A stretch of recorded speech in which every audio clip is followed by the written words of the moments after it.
what's going on? Welcome back to Blackball Films Review Show. Told you I had to change the name up because too many people had the other names. So I'm not going to talk a lot because this one's chock full of some obscure movies and stuff that I haven't seen in a while, but I want you to check out and I want you to enjoy it because people are sleeping on these CD game exchange. So I ain't going to talk. You know how this goes, but I got a new segment I'm going to add in called The Line. You'll know it when you see it. All right, guys, what's going on? Welcome to the show. The first movie is The Long Kiss Goodnight. This movie came out in 1996. Samantha Cain is a small-town schoolteacher living with her boyfriend Hal and her daughter Catalina. 8 years earlier, she was found washed ashore on the New Jersey beach, pregnant with her daughter and had total amnesia. This movie is a roller coaster movie about a sleeper cell agent. If you've never seen this, go out and find it. You will love it. Here's the trailer. I don't want to spoil the rest for you. Hello, girls. Caitlin, come help me in the kitchen. Hurry up, because I forget where it is. That's her mom. She's got amnesia. What if you couldn't remember your real name, your first kiss, or your last goodbye? I don't remember. Honey, you have an ETA on that carrot? Stow it. And then suddenly, I used to do this. I'm a chef. No! without warning, Give me something else. Celery! Scallions! all your memories Name's Charlie. I'm coming back. came flooding back to you, Hey, Charlie. Long time. one bullet at a time. We got movement on Samantha Cain. You're kidding. I may have a lead on someone. May still have some of her stuff. This man, he's going to help me find some things out so we'll be safe. Your full name is Charlene Elizabeth Baltimore. This could be trouble. My name is Samantha Cain. No, forget all that. I'm in the PTA. Then quit! You're an assassin working for the United States government. We have 24 hours. We find her and we kill her. Run for your life!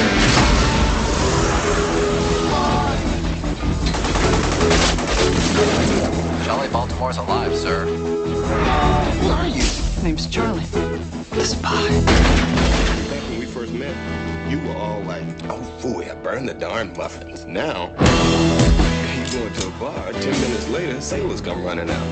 What up with that? On October 11th, Honk if there's anything. All right, hope you guys enjoyed that trailer. The next one is 12 Monkeys. Came out December 29th, 1995.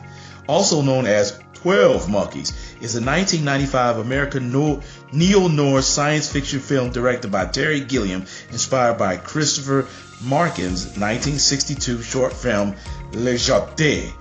This movie is just straight up crazy, weird, but you have to watch it a couple times. Unfortunately, I don't know if you can find it on DVD because I have it on VHS, but it's a great movie. Here's the trailer. Look for it. Check it out.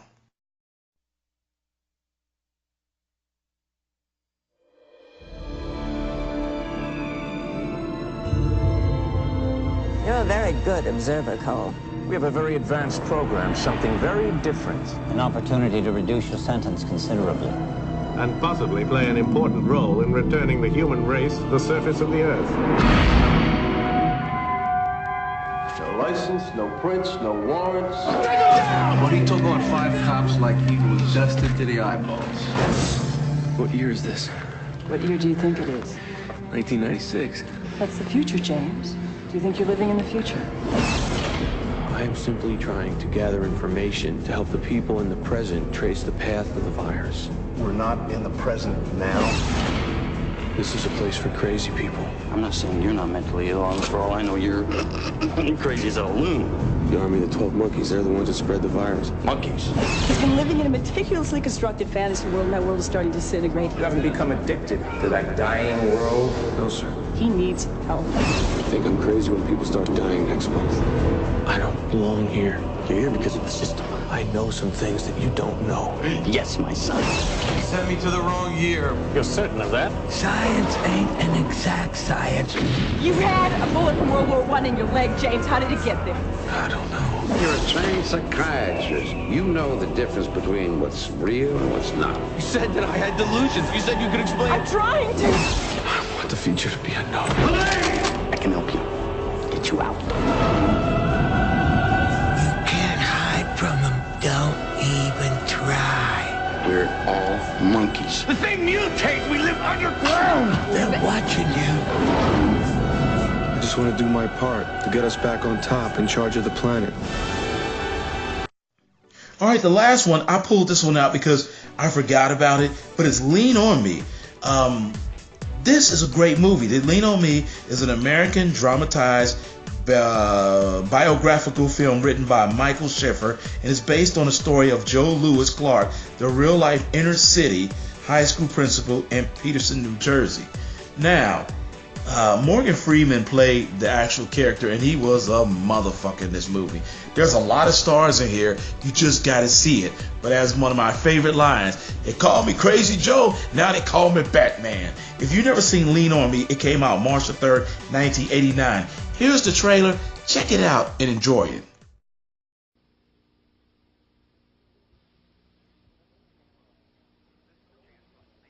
This is a chance for us to make some changes. Go in and see if we can turn this thing around. I mean, nobody else wants the job. East Side High was out of control, and then Joe Clark took over. Take out your pencils and write. I want the name. Every hoodlum, drug dealer, and miscreant on my desk by noon today. They called him Crazy. You used to call me Crazy Joe? Well, now they can call me Batman. Crazy for padlocking the doors. You know me 30 years. You knew what I would do. Crazy for changing the rules. I want all of you to look at this slovenly, sloppy boy here as an example of how not to dress. But Joe Clark was only crazy about one thing: the kids he cared about. You mess up just once, and you're out of here. I'll help you carry on. You are here for one reason only: to learn. Morgan Freeman stars in the true story of Joe Clark. My motto is simple. If you do not succeed in life, I don't want you to blame the white man. I want you to blame yourself. From the director of Rocky and the Karate Kid. Welcome to the new East. Round one, fight.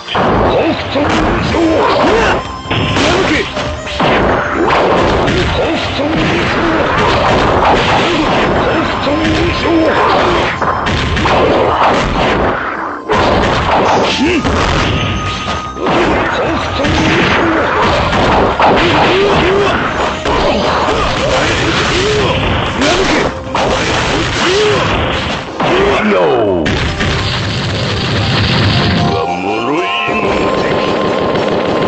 Round two, fight.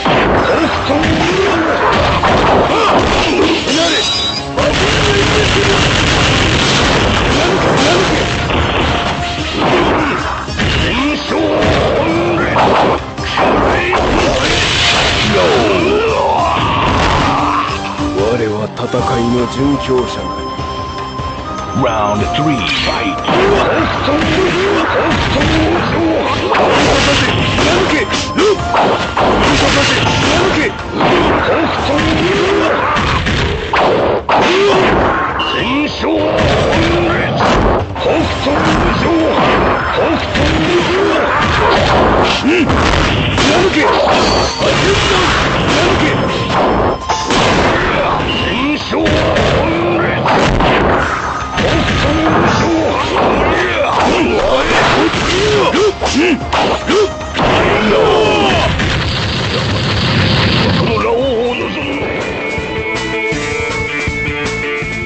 Alright guys, today in the comic block we're going to talk about game systems. I'm going to talk about 3 systems and how I came to the last one that I liked more than the other 2. So sit back guys, welcome to the comic block. Alright, in case you didn't see it, the title TurboGrafx 16 was the first one I had bought. I don't remember paying $299, but 5.8 million of these went worldwide. This had a 8-bit CPU and a 16-bit video color encoder and a 16-bit video display controller. Its rival was the Super Famicom. Now, what I liked about the system, I had a weird game that I liked when I bought it because it was on a chip. What I hated was I couldn't get no more of the games. Today, I think the system's worth $600 and the game's worth even more. But the system to me ain't shit. So, unfortunately, I don't give a fuck about the Turbo graphics. I guess collectors do. So we're gonna move on to the next one. Alright, the next system, I'm sorry to tell you, I'm gonna read a little bit about it. The base price was $249. It came out in 1993. It actually was a home video game console that was developed by Atari, a corporation. It was the 6th programmable console developed by Atari. Its best game was Alien vs. Predator. Unfortunately, I think Atari, they dropped the ball. This thing was like a piece of shit. If you didn't understand the controls were fucking annoying. The game system was just a piece of shit. I'm sorry, Atari was the early on king, but it lost its footing. So unfortunately, again, I don't even give a fuck about Atari. I don't even know how much these things are worth today. Even if I saw one, I wouldn't even fucking buy it. But I played it, then I hated it. Alright, to the next system.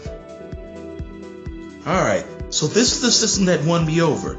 It was actually the Super Nintendo. The base price was $89 for a playing system. $149, you got the whole package. One of the top games was Street Fighter II. 6.3 million were sold.